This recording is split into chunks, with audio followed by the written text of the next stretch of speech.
Ibu punya kelebihan, bapak pasti punya kekurangan. Ibu punya kekurangan, bapak pasti punya kelebihan. Kenapa? Karena di dalam pernikahan ini bisa saling melengkapi. Yang namanya doa seorang istri ngelancarin urusan suami. Bib, tapi urusannya bagaimana? Kita istri ibadah, suami kagak, tetap harus taat. Taat, nggak ada namanya tunggu suami soleh baru kita istri taat. Enggak. Mau istri tukang maksiat, mau suami ahli maksiat, mau suami tukang main judi, mau suami setiap kelakuan yang nggak baik, tetap seorang istri wajib taat kepada seorang suami. Kenapa? Hadirun jamaah rahimakumullah. Tidak ada kata yang lebih pantas keluar dari lisan seorang pendosa seperti kita yang hadir di dalam majlis ini kecuali ungkapan syukur kita kepada Allah dengan mengucapkan alhamdulillah atas anugerah rahmat serta hidayah. Allah telah memberikan kita di dalam kelunakan di dalam hati, ditiupkan kasih sayang Allah, diterangkan hati kita dengan rahmat Allah, sehingga Allah izinkan kita duduk bersama-sama semua semata karena izin dan hidayah dari Allah. Tidak akan sempurna seseorang yang berkumpul di dalam majlis ini kalau mereka memiliki sesuatu yang dirasakan di dalam hatinya atas keinginan orang tersebut, melainkan Allah yang mengizinkan kita menggerakkan kaki kita menuju jalan majlis yang perlu dalam keridhaan Allah. Ibu bapak yang dirahmati oleh Allah, di majlis mulia, di majlis terhormat ini ada perantaranya. Kita duduk di dalam majlis ini ada perantara. Perantaranya siapa? Perantaranya adik Zerin. Karena beliau di khitan, orang tuanya tasyakuran, kita dikumpulin meminta doa. Sahibul hajat ini meminta doa kepada Allah lewat lisan kita. Agar apa? Agar anak tersebut menjadi anak yang soleh, agar anak tersebut menjadi anak yang berbakti kepada kedua orang tua. Kira-kira acara begini bagus apa enggak? Senang apa enggak? Kalau sesuatunya di dalam tersebut ada tanda syukur, kita membentuk tanda syukur ini kepada Allah, berarti kita telah menjalankan salah satu firman Allah, wa in ta'adzana rabbukum la in syakartum la azidannakum wa la in kafartum inna adzabi. Berarti kita ini udah ngejalani dengan izin Allah, atas izin Allah. Bersyukurlah kita kepada Allah. Orang yang bersyukur akan ditambah nikmat oleh Allah. Orang yang kufur, kata Allah, menyiapkan siksaan yang amat pedih. Berarti kita termasuk insya Allah yang sebentar lagi akan ditambahkan nikmat oleh Allah. Amin ya Rabbal. Bentuk nikmat itu apa aja? Sehat, nikmat, betul? Sakit, nikmat. Betapa penting orang ini dikasih sakit biar tahu bahwasanya sehat itu mahal. Nikmat sehat itu. Sakit nikmatnya apa? Agar kita sadar bahwa Allah itu dapat merubah kondisi seseorang. Padahal Nabi udah bilang tuh di dalam haditsnya, di dalam hidup kita ternyata kita ini udah dikasih tahu tanda-tanda kematian. Sadar nggak sadar kita pernah ngejalanin. Tahu nggak? Udah tahu belum? Yang pertama demam, gering. Apa? Merindukan kasih sayang. Kalau meriang kan kepanjangannya itu ah. Orang yang namanya demam, tanda mati. Nah yang demam bentar lagi tuh. Yang kedua, gigi nggak utuh, copot. Oi, yang ngomong banyak, tanda mati. Yang ketiga, kulit ditarik, baliknya lama. Apa namanya? Hah? Kisut. Betul ya? Alias peot. Tanda lobata. Hah?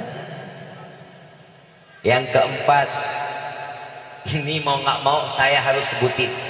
Mohon maaf. Uban. Uban itu tanda mati. Kenapa?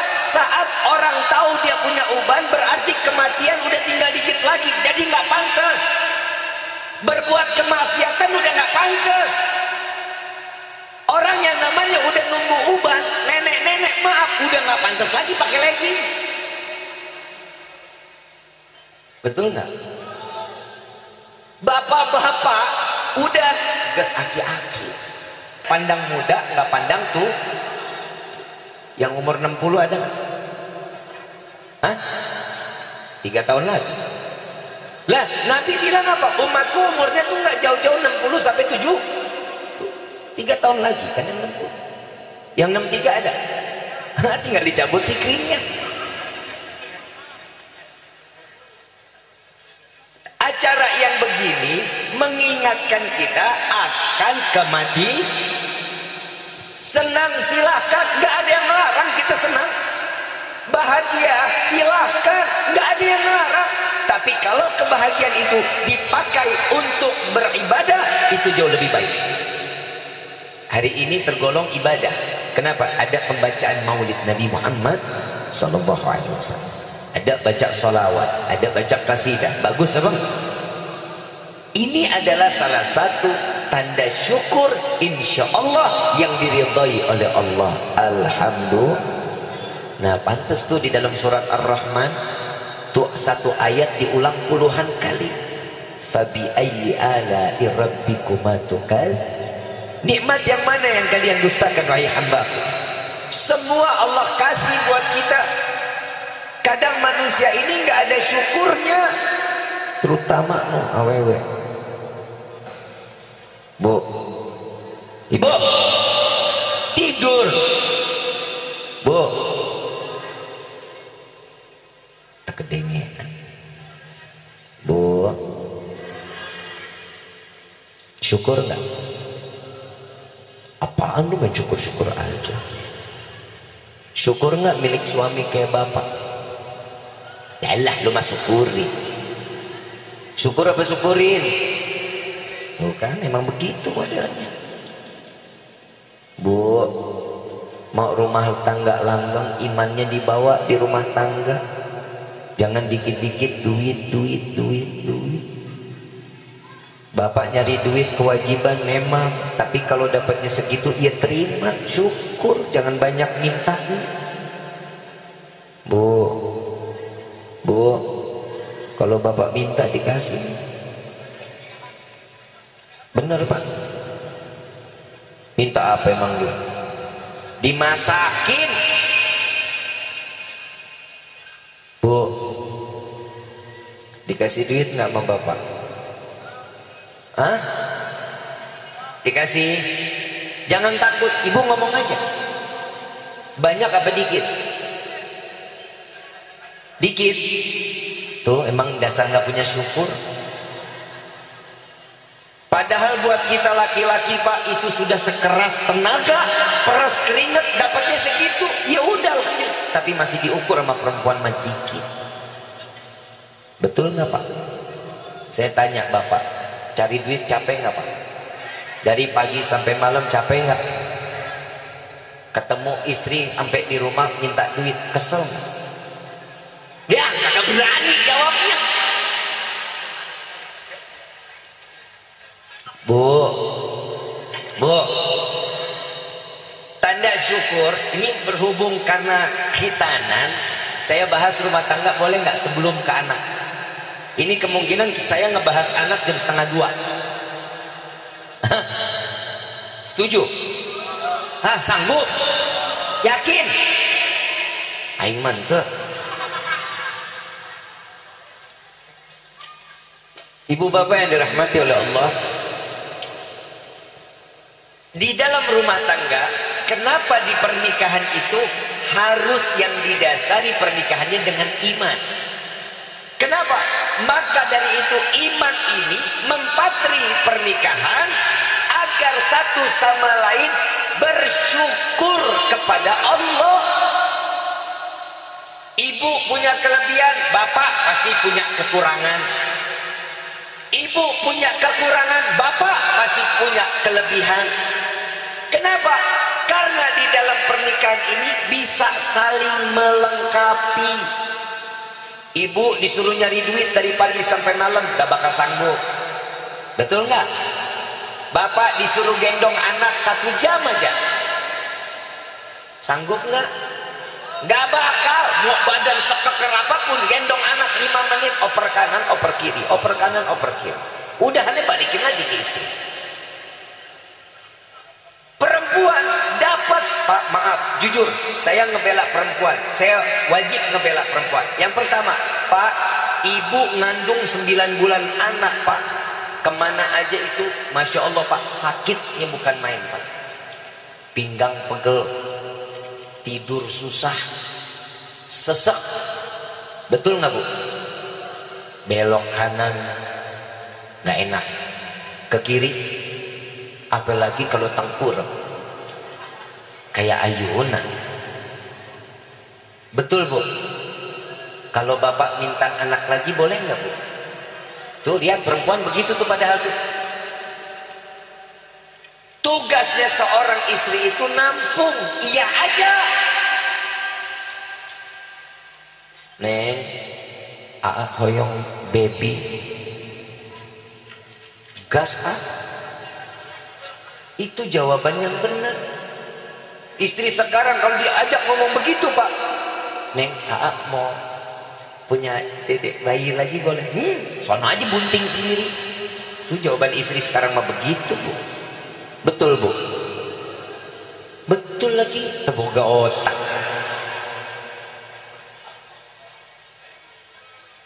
Banyak anak, banyak rezeki. Yang namanya seseorang itu, kenapa pernikahan wajib ada iman? Harus bersyukur kepada Allah. Saat dia bersyukur, rumah tangga aman. Ngedidik anak juga nikmat. Ini kalau saya ngebahas anak bener-bener gak bakal nyampe deh kita dah. Ngebahas anak gak selesai-selesai, Pak. Jujur. Padahal Allah memberikan satu kewajiban, Pak, bagi kita. Kaum muslimin, muslimat, laki-laki, perempuan, ya ayyuhalladzina amanu qu anfusakum wa ahlikum. Tuh Allah sudah hati-hatiin. Wahai orang yang beriman, jaga keluarga kalian, jauhkan keluarga kalian dari siksa api neraka. Allah yang ngasih tahu. Kalau kita mah bodoh amat.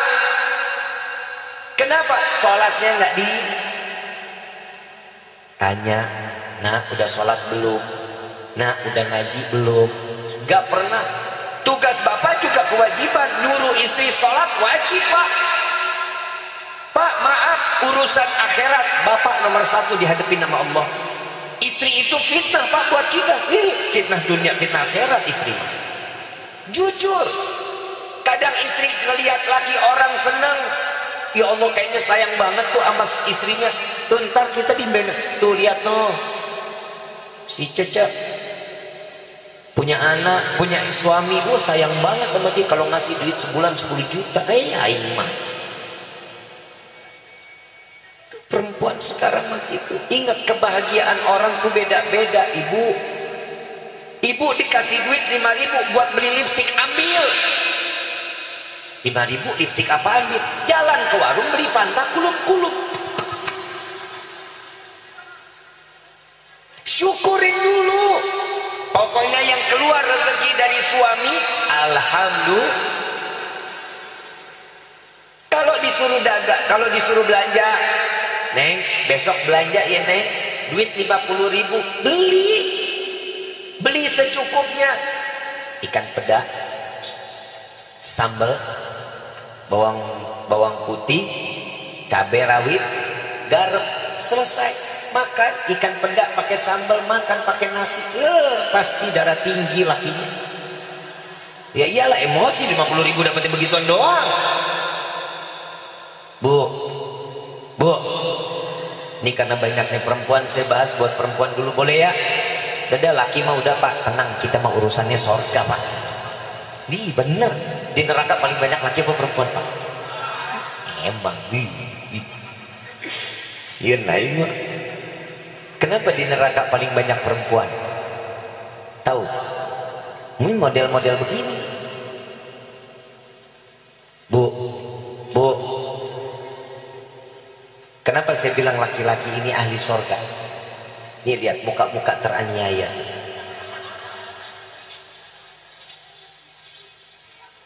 Bu, mau masuk sorga nggak? Ngimpi.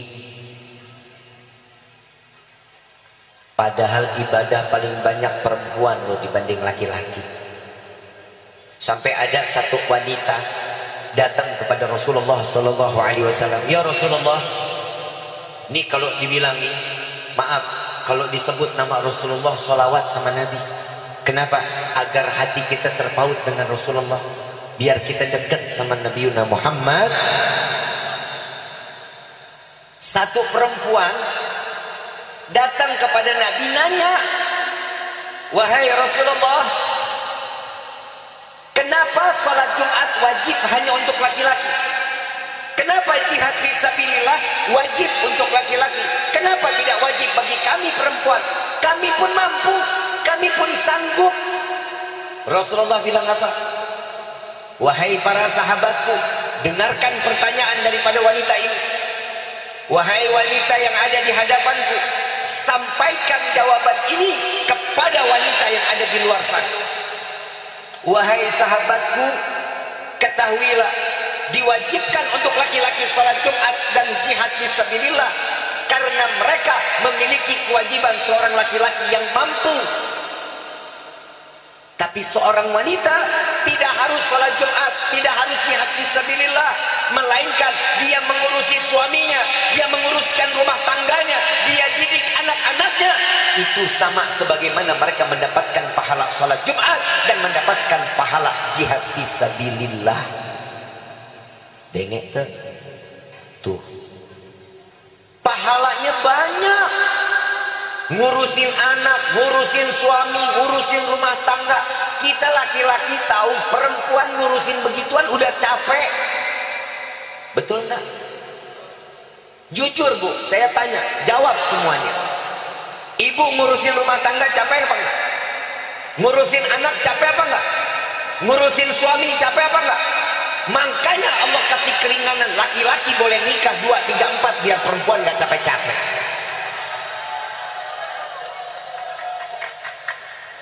Tadi katanya capek. Saya tanya sekali lagi, ibu ngurusin rumah tangga capek apa enggak? Ngurusin anak capek apa enggak? Ngurusin suami capek apa enggak? Jadi bilang capek, sekarang enggak. Bu, ibu tuh surga ada di bawah telapak kaki siapa? Ibu. Suami mah nggak ada di bawah telapak kakinya, nggak ada surga. Terus ibu, surga ada di bawah telapak kaki, emang ibu bisa masuk surga lewat kaki sendiri gitu? Nggak bakal bisa lah. Semua pakai cara. Surga kita suami ada sama siapa Pak? Tetap sama orang tua kita, sama ibu kita. Surga nggak ada dari istri Pak. Istri madu di akhirat sombong. Dan ditanya sama Allah, Juleha, ada Juleha di sini ada? Berarti umurnya nggak lama lagi deh tuh. Wahai Juleha, kenapa kamu dikasih umur kok nggak sholat? Allah jangan tanya saya dong, suami saya tuh yang nggak pernah tegur-tegur saya. Tuh Pak, jadi fitnah. Padahal mah kita mau capek, mulut udah bebusan udah dia sholat. Makanya Pak, setelah nikah tuh walaupun sekali ngomong, Neng, jangan tinggalin sholat ya Neng. Kenapa? Itu akan menjadi saksi di yaumil kiamat. Bu, I love you. Tuh perempuan mah paling pengennya digituin Pak. Bapak mah kagak ngerti-ngerti aja. Tolong Pak, romantis gitu sama ibu, sayang gitu panggilnya. Ibu dipanggil siapa bapak Bu? Sia. Hah? Semoga akhlak. Bapak dipanggil siapa sama ibu Pak? Bapak Nabudak. Astagfirullahaladzim.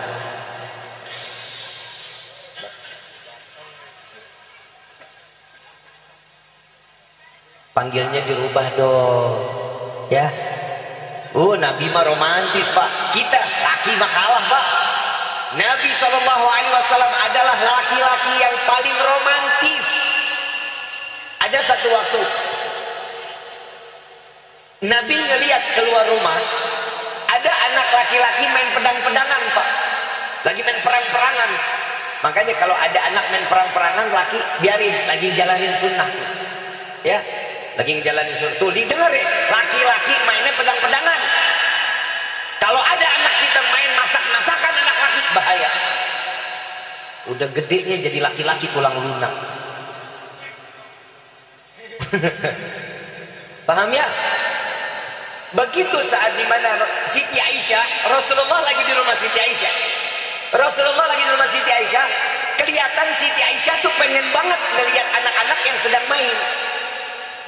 Rasulullah datang ke jendela, nengok melihat anak-anak lagi pada main perang-perangan, main pedang-pedangan. Rasulullah tanya sama Siti Aisyah, ya Aisyah, mau lihat gak nih anak-anak lagi main? Mau ya Rasulullah.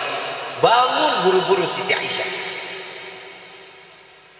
Siti Aisyah naruh dagunya di pundaknya Nabi.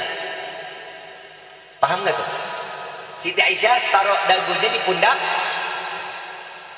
Ditanya sama Rasulullah, udah belum Aisyah? Belum ya Rasulullah. Beberapa lama ditanya lagi, wahai Aisyah, udah puas belum nontoninnya? Belum ya Rasulullah. 3 kali ditanya, udah puas belum melihat anak-anak main ini? Belum ya Rasulullah. Dari pertanyaan pertama sampai yang ketiga, itu bocah udah pada nggak ada. Udah nggak ada yang main. Tapi Siti Aisyah betah. Kenapa? Pundak seorang suami membuat tenang hati seorang istri Pak.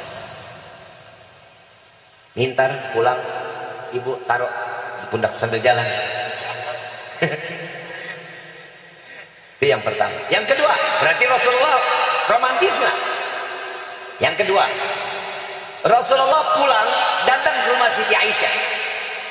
Begitu datang ke rumah Siti Aisyah, Rasulullah minta tolong diambilin minum. Begitu Siti Aisyah datang bawa air di gelas di tempatnya, lalu Siti Aisyah ngasih kepada Rasulullah. Kata Rasulullah, tidak ya Aisyah, engkau dulu yang minum. Nggak berani ya Rasulullah, saya nggak berani. Kenapa? Karena laki-laki adalah imam, maka engkau dulu yang minum. Tidak ya Aisyah, engkau lebih dulu yang minum. Diminum karena perintah Rasulullah, diminum oleh Siti Aisyah. 1 teguk, bismillahirrahmanirrahim, 1 teguk, selesai alhamdulillah. Nabi bilang lagi, bismillahirrahmanirrahim, 1 teguk, lalu alhamdulillah. Kata Nabi lagi, bismillahirrahmanirrahim, 1 teguk, alhamdulillah. 3 kali 3 teguk diambil, diserahkan oleh Nabi. Nabi ambil, Nabi putar-putar gelas. Yang namanya istri Siti Aisyah takut. Kenapa? Kenapa Rasulullah kok belum mau minum? Yang dilihatin dulu. Kenapa?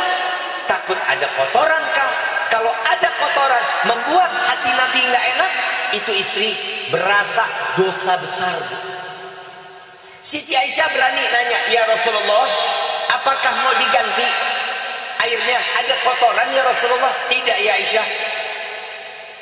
Lalu kenapa engkau enggan untuk meminumnya? Tidak ya Aisyah, aku sedang mencari di mana engkau meletakkan bibirmu. Aku ingin meminum dari tempat di mana engkau meletakkan bibirmu.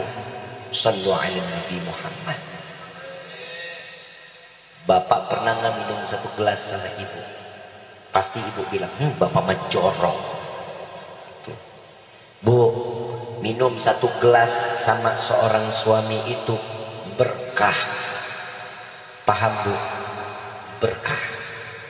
Kunci kesuksesan rumah tangga, istri taat, sukses rumah tangganya. Sukses betul-betul. Kenapa? Yang namanya doa seorang istri ngelancarin urusan suami. Bib, tapi urusannya bagaimana? Kita istri ibadah, suami kagak, tetap harus taat. Taat, nggak ada namanya tunggu suami soleh baru kita istri taat, enggak. Mau istri tukang maksiat, mau suami ahli maksiat, mau suami tukang main judi, mau suami setiap kelakuan yang nggak baik, tetap seorang istri wajib taat kepada seorang suami. Kenapa? Karena surga neraka seorang istri tergantung bagaimana dirinya kepada suami. Paham bu? Paham bu? Saya tahu ibu nerima ini berat, yakin saya 1000%. Ternyata jadi istri perempuan tuh nggak enak ya Bib ya. Kenapa?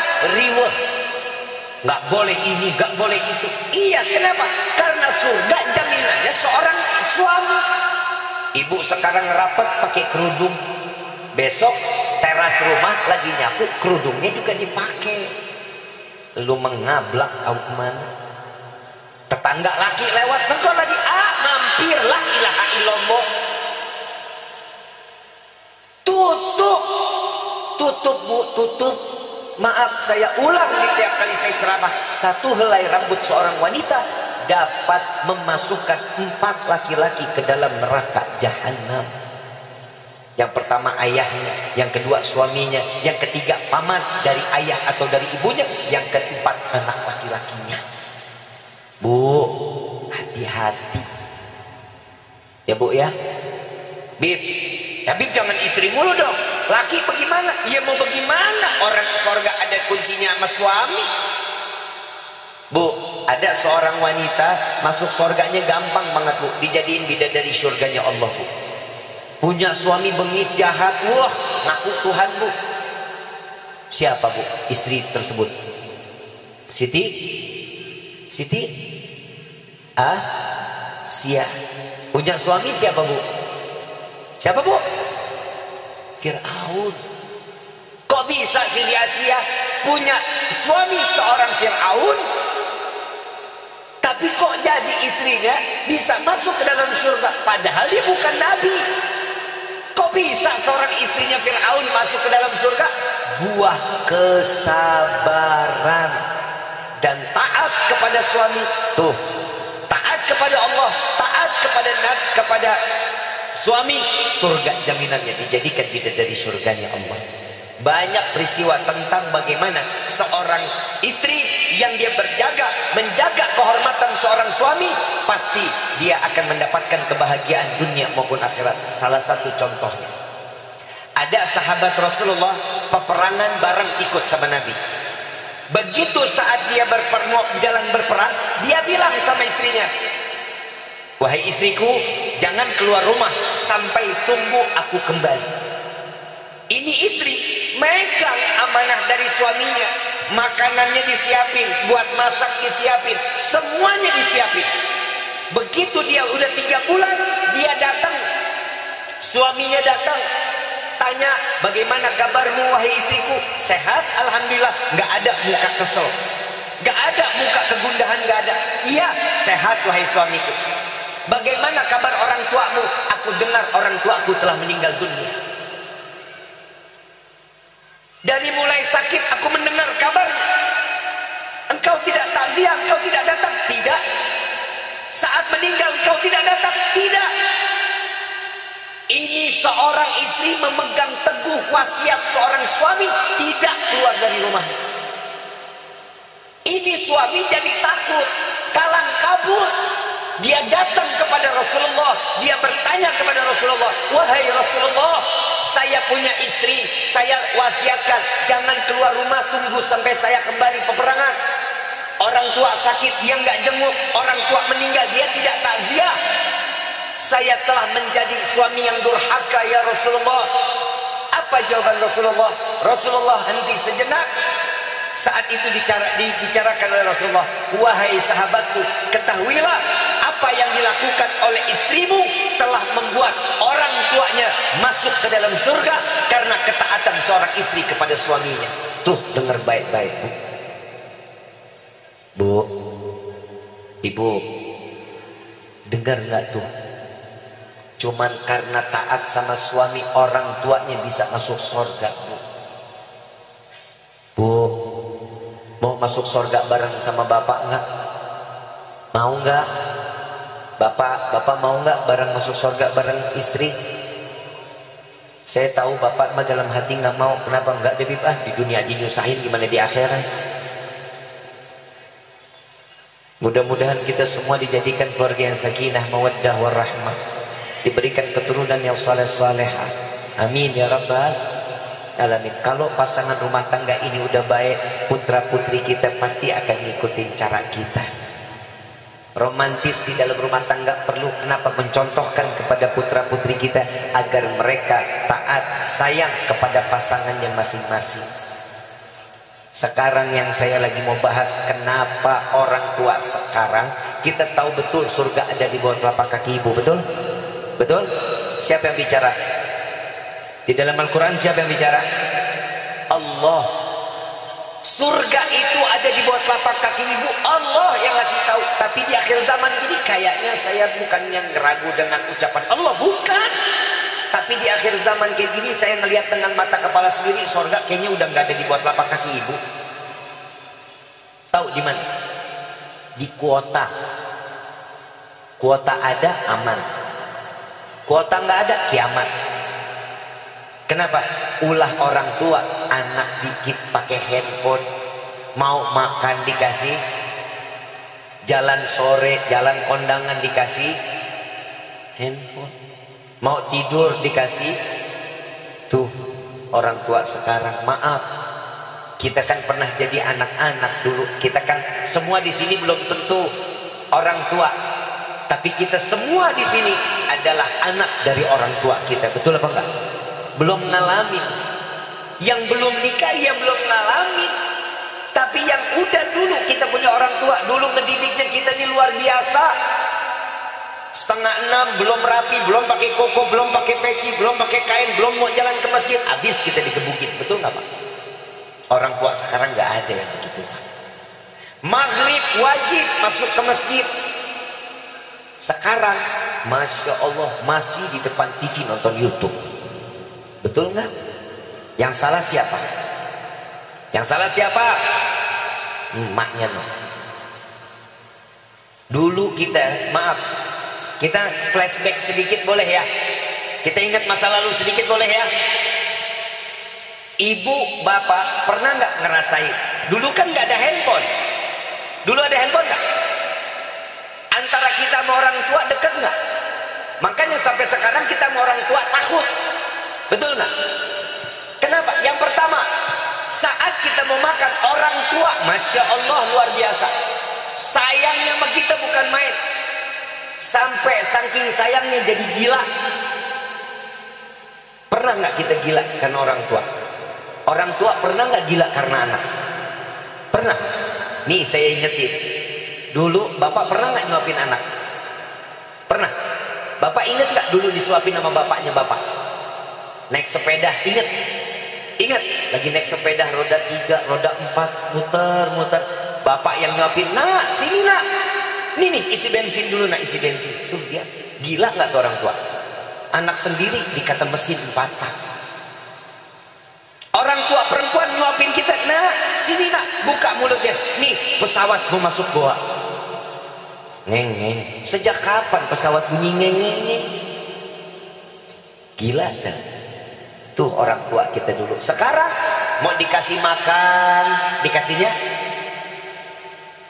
Dulu silaturahmi sama tetangga tiap hari. Pagi dorong anak roda 3 pakai sepeda family, ingat gak? Dipencet ada yang tetot, ada yang gitu ya. Ada yang musik ya. Itu didorong sambil ngomong sama tetangga, ya Allah cantik bener anaknya. Ini juga ganteng. Ya Allah mudah-mudahan besok kita jadi jodoh ya besanan. Sekarang ada ngelihat emak-emak begitu tuh, naik sepeda kanan kiri gitu, gendong bawa anak gitu, ada. Susah sekarang. Mau makan dikasih handphone, berhenti makanan habis, handphonenya berhenti apa enggak? Jalan terus, jalan terus. Maaf, besok boleh dicoba. Anak lagi dikasih makan, terus dikasih nonton YouTube, maaf, jangankan nasi, selop ditaruh depan mulutnya insya Allah digigit Bu. Memang jujur Bu, karena matanya nggak bakal ngeliat ke tangan ibu, yang dilihat fokusnya ke hand. Ibu kalau jalan kondangan dulu Pak, kita diajak kondangan sama orang tua masa dan diri. Begitu dia bawa kondangan sama orang tua, begitu sampai di tempat duduk ada 2 yang kosong. Nah, tunggu sini sebentar ya, ibu ambilin es krim. Ini ibu ambil es krim. Nina, makan es krimnya. Tunggu sini ya, jagain tas ibu. Ibu mengambil makan. Anteng nggak tuh anak? Es krim dulu mah dikasih es krim. Sekarang itu anak disuruh kasih es krim apa dikasih handphone? Beda nggak? Saya mau tanya Bu, alasan anak dikasih handphone terus apa sih Bu? Biar apa sih? Apa? Biar saya kasih amalan biar anak anteng, mau? Mau nggak? Cekek. Anteng banget itu anak. Bu, Pak, anak kecil itu nggak bakal anteng. Dia lari-larian wajar, namanya juga anak. Dia nggak bakal berhenti main kecuali dia bosen. Tuh anak kecil, tuh lo lihat aja tingkahnya begitu. Ih, gak ada apa-apa, dia ketawa sendiri. Udah pantas aja anak segitu, coba bapak lari-lari begitu tuh, hehehe, di KTP. Makanya orang tua dapat sorganya tuh bisa tergantung anak bagaimana kita ngedidiknya. Bagaimana cara kita ngedidik anaknya, iya tergantung. Dulu anak nih, saya mau tanya, kenapa saya bilang orang tua dulu tuh lebih gila daripada yang sekarang? Orang tua dulu gila. Yang saya pengen tanya, Bu, ibu persering mandiin anak kan? Kenapa abis dimandiin dikotorin lagi? Pakai bedak sampai celemotan begitu. Apa alasannya? Biar apa? Itu bedak wangi nggak? Dipakai dikit. Kenapa harus celemotan begitu? Sampai ke buah kesemek. Maaf, kalau dia lagi sehat nggak apa-apa. Kalau lagi pilek bagaimana tuh dia? Bergaris-garis ke sini-sini. Bener nggak? Gila nggak orang tua dulu? Yang ketiga, saat anak lagi dimandiin orang tua dulu, wah gila bukan main. Ditaruh di dalam bak, dipegangin, umur 4 bulan, lagi lucu-lucunya kenaan. Dedek Azrin umur berapa? Teh Natali berapa? 11 bulan, masih di bak. Di mana? Mandi sendiri. Makali 11 bulan mandi sendiri. Apa? Di kursi kena air gerak-gerak nggak? Lucu nggak? Ngelihatnya seneng nggak? Timbul nggak gila? Timbul gila loh. Ngelihat anak begitu, yang namanya anak ditaruh di bak, ketemu air ciplak-ciplakan wajar. Dia ketemu air begitu dipukul, airnya loncat, ada suaranya. Anak kecil, ibu, bapak pernah udah dewasa, udah berakal di depan ember begitu gitu. Kalau kita begitu, demi Allah dikata orang tua gila kita. Anak kecil begitu mah pantas, kenapa? Mainan. Saking lihat anak begitu, orang tua jadi gila. Ada lagunya tuh anak lagi mandi. Apa nggak? Bebek mandi di pakai sabun. Orang gila. Anak sendiri dibilang bebek. Lagi juga sejak kapan bebek mandi pakai sabun? Gila nggak? Siapa? Lu. Tuh orang tua kita tuh begitu. Bisa kebayangkan? Setelah mandi taruh perlak, anak ditaruh sambil dielap. Ini anak dibedong, bener? Lagi dibungkus, begitu dibuka, buah tangannya lega banget. Dia bergerak lagi, dia lucu lagi. Kita pegangin sisir, kita pegangin yang lain-lain, ambil minyak telon, kita lapin, makin bertingkah tuh anak, betul? Yang namanya tangan dewasa kan kasar, ketemu kulit baby kan geli. Begitu di minyak telon dipakein bedak, makin tingkah. Karena kelihatan begitu orang tua jadi gila. Ada lagunya, mungkin orang Garawangi ada yang tahu ini ciptaan siapa. Sampai sekarang saya nggak tahu siapa penciptanya. Nang ning nina, nang ning nina. Siapa penciptanya di lagu ini? Ada nggak? Nggak ada yang tahu, masih misteri. Siapa pencipta lagu ini? Ini lagu ada lanjutannya Pak Bu. Nang ning nina, nang ning nina. Anak siapa? Anak siapa tuh? Yang mandiin dia, yang minyakin, yang bedakin dia. Dia tanya anak siapa? Anak siapa? Orang, masa anak tetangga? Betul nggak? Orang tua kita dulu begitu, akalnya pendek. Maaf ya, saya sebut PA itu bukan gila, pendek akal, nggak nyampe. Kenapa? Karena kita tuh nggak mikir. Yang kita lihat ya udah begitu, ya udah yang gitu yang kita hibur. Kenapa? Karena itulah Allah berikan kemuliaan kepada sosok bayi yang baru lahir dalam keadaan disucikan oleh Allah. Pantes mau apa aja. Makanya jauhin anak dari handphone, ingetin sholat, ingetin Quran. Itu yang akan menyelamatin kita dunia maupun akhirat, insya. Syukur kepada Allah, tanam iman di dalam rumah tangga, taat kepada suami, dan juga didik putra putri kita mengenal Allah dan Nabi Muhammad sallallahu alaihi wasallam.